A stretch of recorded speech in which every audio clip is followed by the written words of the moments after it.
The humidity in Medellin always seemed to pool in the corners of room 412, despite the air conditioner's rhythmic mechanical wheeze. Bill lay back against the damp pillows, his chest rising and falling in a slow, satisfied cadence.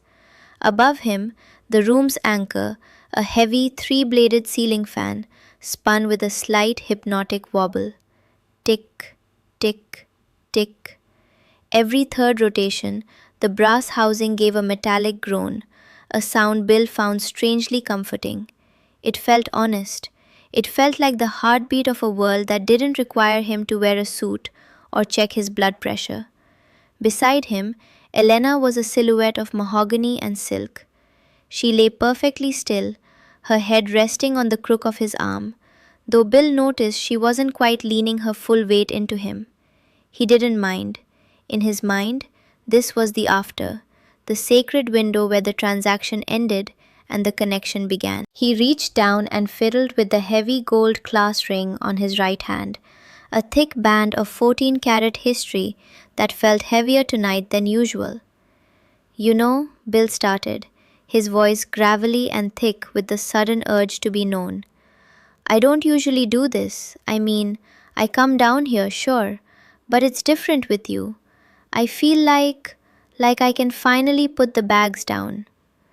Elena didn't move, but he felt the slight tensing of her neck muscles. You are a kind man, Bill, she murmured.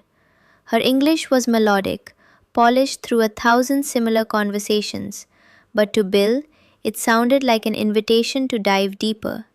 He took a breath, the Sarasota humidity of his mind clashing with the Colombian heat. My house in Florida. It's 4,000 square feet of silence, Elena.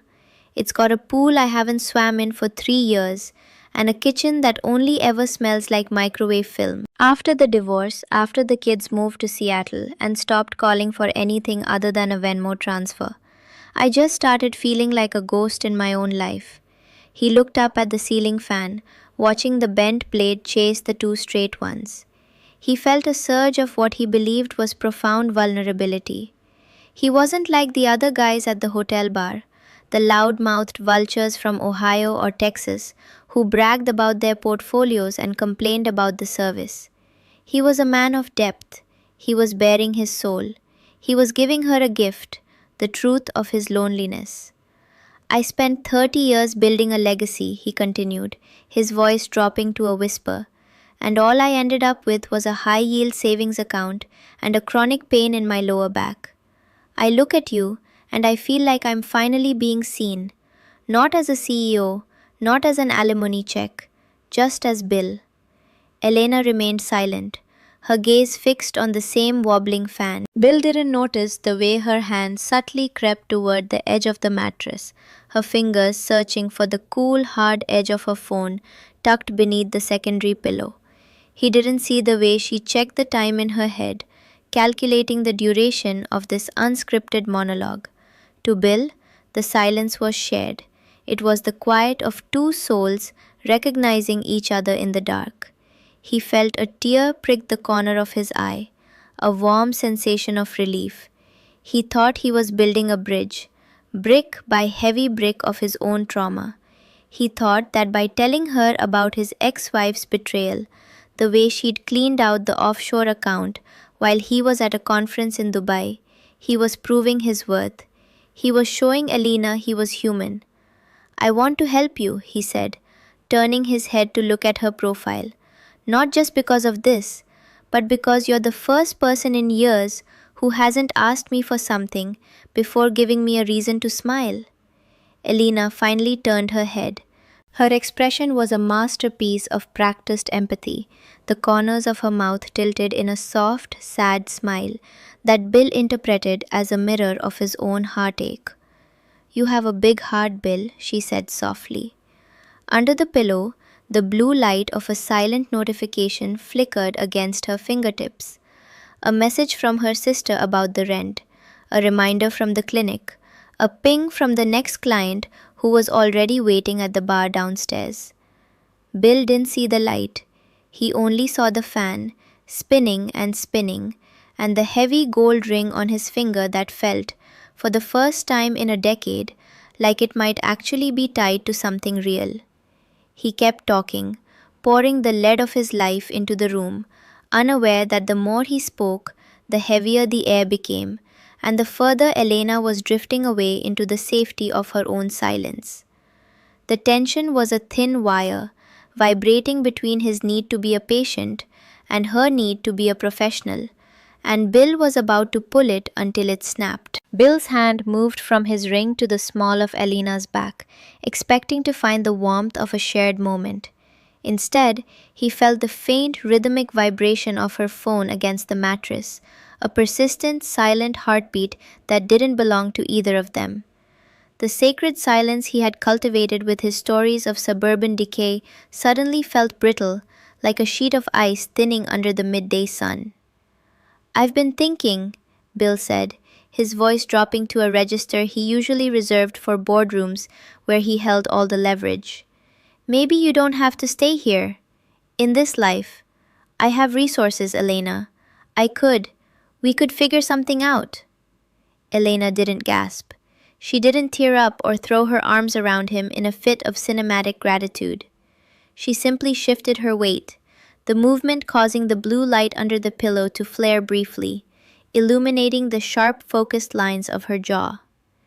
"You are very generous, Bill," she said. The melody was still there, but the pitch had flattened. It was the voice of a woman reading a menu she had already memorized. "But the world is complicated. My world is not a ghost story like yours. It is very loud." The contradiction hit Bill like a cold draft. He had just spent an hour painting himself as the victim of a hollow, materialistic culture, yet here he was, using the very legacy he claimed to despise as a hook to keep her in the room. He wanted to be just Bill, but just Bill didn't have the power to change her life. Only CEO Bill did. "I'm trying to be real with you," he pressed, a note of desperation creeping into his tone. "Doesn't that mean anything? I'm opening up. Most guys they just use you and leave. I'm giving you my heart." Elena sat up, the silk sheets sliding down to her waist. She didn't look at him.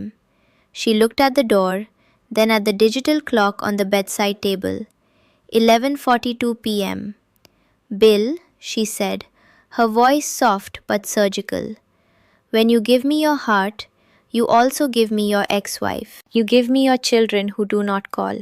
You give me the 4,000 square feet of silence. I am one woman, and you are bringing a whole house into this bed." She stood up and walked toward the bathroom. The way she moved was different now.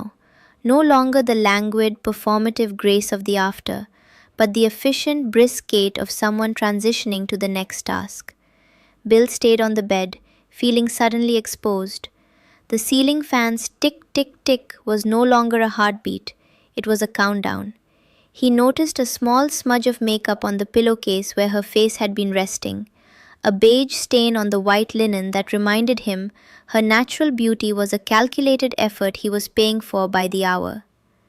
When the shower started, the sound of the water was too loud for the small room. It drowned out the intimacy.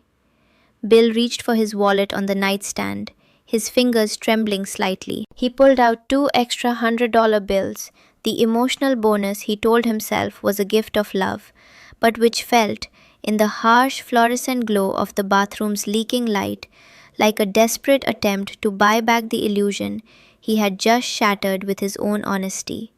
He stared at the money, then at the closed bathroom door. He felt a sudden sharp pang of doubt. He had told her everything, and yet, as the steam began to curl from under the door, he realized he didn't even know her last name.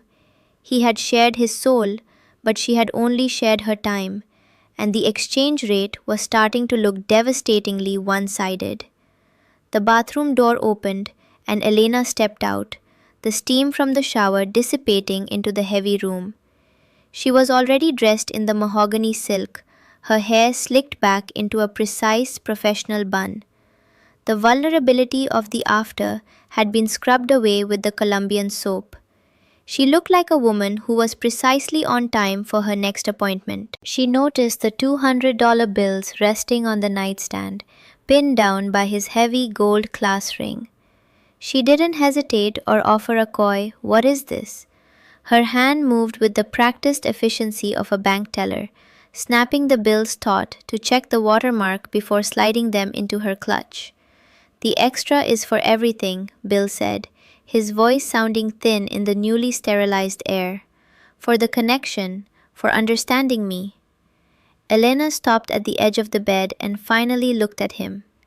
The empathy from earlier was gone, replaced by a cool, analytical clarity. "Bill," she said, her thumb hovering over her phone screen, "I did not understand you. I listened to you." The distinction hung in the air, sharper than the hum of the air conditioner. "You think your honesty is a gift," she continued, her voice devoid of melody now. "But for me, your honesty is just more work. Every time you tell me about your lonely house or your children who do not love you, the price of the room goes up. You aren't opening your heart.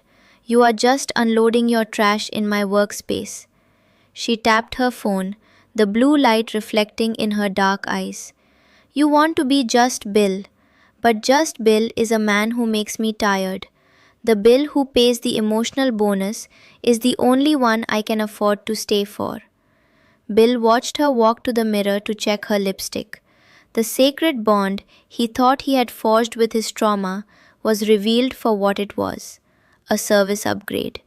He hadn't shared his soul, he had merely outsourced his loneliness. "I'll see you next month?" he asked, the desperation of the CEO finally collapsing into the reality of the client. Elena clicked her clutch shut. The sound was final, a metallic punctuation mark. "If the transfer is ready, Bill, I will always be here to listen to your ghosts." As she opened the door, the harsh yellow light of the hallway flooded the room, cutting through the dim illusion he had built. She stepped out without looking back, the rhythmic click-clack of her heels on the tile floor fading into the distance. Bill lay back against the damp pillows, staring up at the wobbling ceiling fan. Tick, tick, tick. The brass housing groaned under the strain of its own rotation. He felt the weight of his 4,000 square feet of silence rushing back in to fill the room, heavier than before. He had spent 2 hours pouring out his life, and all he had left was a slightly lighter wallet and the realization that in this room his vulnerability wasn't a bridge, it was just another line item on the invoice. The silence in room 412 was no longer a canvas for Bill's sacred connection. It was just empty air, cooling rapidly as the air conditioner finally won its battle against the Colombian night. Bill sat on the edge of the bed, the dampness of the sheets a cold reminder of a transaction that had ended the moment the door clicked shut. He looked at the smudge of makeup on the pillow, a small beige ghost of the woman who had just told him he was exhausting. He didn't feel the urge to call her back or apologize. Instead, he felt the heavy, thudding weight of reality. He wasn't a misunderstood soul on a journey of discovery. He was an old man who had tried to outsource the labor of his own conscience to a woman who was just trying to pay her rent. He picked up the gold class ring from the nightstand. It felt cold, a dead piece of metal that represented a life of building a legacy that no one in this city cared about. He realized that every word he had spoken, every honest detail about his divorce and his lonely Florida mansion, hadn't been an act of intimacy. It had been an act of consumption. He had used her ears as a landfill for his suburban waste. He stood up and walked to the window, looking out at the flickering lights of a city that was already moving on without him.